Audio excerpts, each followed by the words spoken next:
Sammy Sosa. This is a guy with 609 home runs.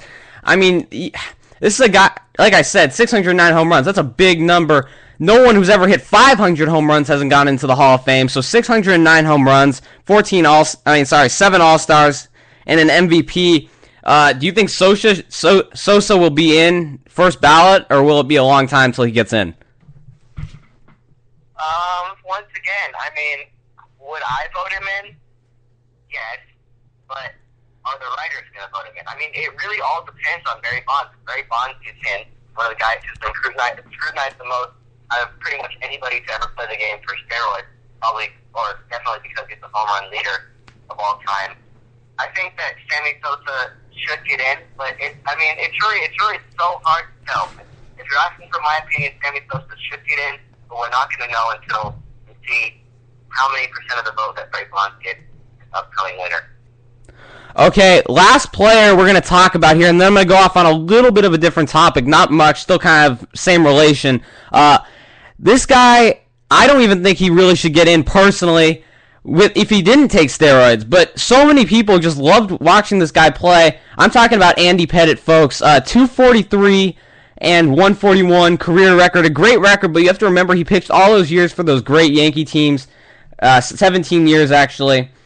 He does lead the MLB in playoff wins with 19, but the guy played so many playoff games it's a little unfair, and he had 5 World Series titles. Once again, I think kind of a product of the team he played for. Should Andy Pettitte be a Hall of Famer? I don't think so. I mean, you look at the guy's career number, 3.87 ERA. You don't see many guys with a 3.87 ERA get into the Hall of Fame. You know, he does have 243 wins under his belt, and he's been pitching since '95, and he's still pitching now, believe it or not. I mean, he's only 40, and he looked good this year. I mean, he put up a 3.22 ERA, a 3-3 record with 59 strikeouts, a 109 WHIP before going on the disabled list with a fractured ankle. You know, the guy's a big guy. He's been in so many World Series. He's put up great numbers throughout his career. But, you know, the ERA is the thing that really gets into the way for me. I don't think Andy Pettitte is a Hall of Famer. Okay, now, our last topic here, I kind of want to go into detail about this. There's talk about finally putting in an HGH program for the NFL. I think that would be a huge deal because it would really reduce the size of some of these just gargantuan players. Do you think they should do this? It would really take away some of the fun and some of the big bodies in the NFL. Well, you know, there's one thing about sports, I don't like change, you know. I do like change for some things, like I think Major League Baseball needs replay, obviously. But, you know, my opinion's kind of torn on it. I mean, obviously, I'm not somebody who supports users of HGH and steroids and PEDs, but, you know, for the fans, you probably don't want this thing to get passed, but, you know, if you're a quarterback and you keep getting hit a lot, I think you want this thing to pass. You know, I'm really torn 50-50 on this, but, you know, I think it would be only fair if they implemented an HGH system in the National Football League. You know, I really, really, really hate this, but it's the right thing to do. It's going to reduce some of these concussions. The NFL needs to do this, in my opinion. It's going to really reduce some of the fun of a football game. You're going to see less big bodies, less physical just play. Guys like James Harrison, I'm not accusing James Harrison of taking HGH. I do not think he did at all. But people who play like that and can hit as hard as he does, that's going to kind of come to an end. It's become more of a finesse game like it used to be. That's kind of my opinion on it. Chris, you got anything else to say on that? No, I just think that, you know, obviously they do have somewhat of a drug program. Like, if you test positive for steroids, I mean, you do get a 6-game suspension. But, you know, I completely agree with you that as a fan, you know, you love seeing those big hits. Obviously, you don't wish injury on anybody, and you don't want to see injury. But I think it's only right that the NFL implements that as soon as possible.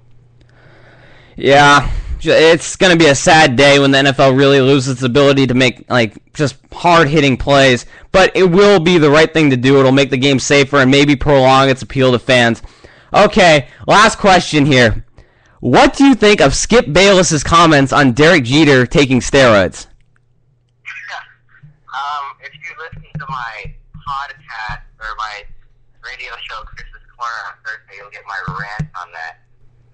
not going to go off on too much of a rant here, but, you know, if you've heard my other show, I have absolutely no respect for Skip Bayless, and I really don't think that anybody should take, you know, everybody should take these comments with a grain of salt, because, you know, Skip Bayless is just another ESPN analyst. He has no further say than, Stuart Scott or me, or that, you know, it shows you how much I really watch those biased people on ESPN. I mean, all they talk about is, you know, New York sports, but, you know, I think that it's absolutely absurd. I mean, the dude hits 3 home runs in 3 straight games. You're going to tell me that's because of steroids? You're really going to tell me that's because of steroids? You're going to tell me that if Roger Clemens comes back and hits 90 miles per hour, it's because of steroids?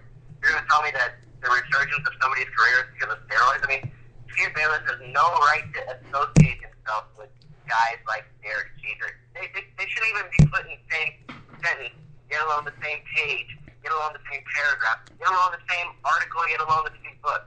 Skip Bayless has no right to open up his mouth and talk about Derek Jeter in this manner. Derek Jeter is a guy that's been so respectful to the game. He's probably one of the greatest things that's ever happened to the game of baseball, and he's probably one of the greatest players to ever don a Major League uniform. Skip Bayless is an idiot. He has no right to say what he said, and he honestly needs to find a way to take that back and apologize to Derek Jeter. Yeah, I totally gotta agree with that. I'm not gonna go on a rant here too much, but I really hate when people accuse greats of doing something they really didn't do. It's a disgrace to baseball, Skip Bayless. You should know that. You've been doing this for a long time. I don't know if ESPN wanted you to say that, but it's so sad that you can accuse someone of that and really not lose your job. I hate the Yankees, but Derek Jeter I respect him more than almost any baseball player in the MLB. He does not take steroids. Mark my words for it. He never took steroids. So what Skip Bayless did was just absolutely awful. Okay, that's going to wrap up our show. Thank you so much, Chris. Any last words? The show went by very fast, but I enjoyed it, and thanks for having me on, and I'm sure I'll be talking to you a lot about these topics. I'm sure we're going to, in the coming weeks, we're going to get more news on the NFL's HGH system, and we're going to get more news on, you know, this Skip Bayless Derek Jeter thing. Yep, thank you so much. I'll talk to you later. You'll be on again. Thank you. Okay, that's going to wrap up our show. I'm Sam Rosen. Thank you so much for listening today. This has been a great show. I really hope you enjoyed it. This is a really detailed show for really true sports fans. So if you're out there and you're a true sports fan, please tell others about it. You know, this has just been a great experience for me doing this radio show, and I love it, and I love speaking for you guys. Thank you so much, and good night.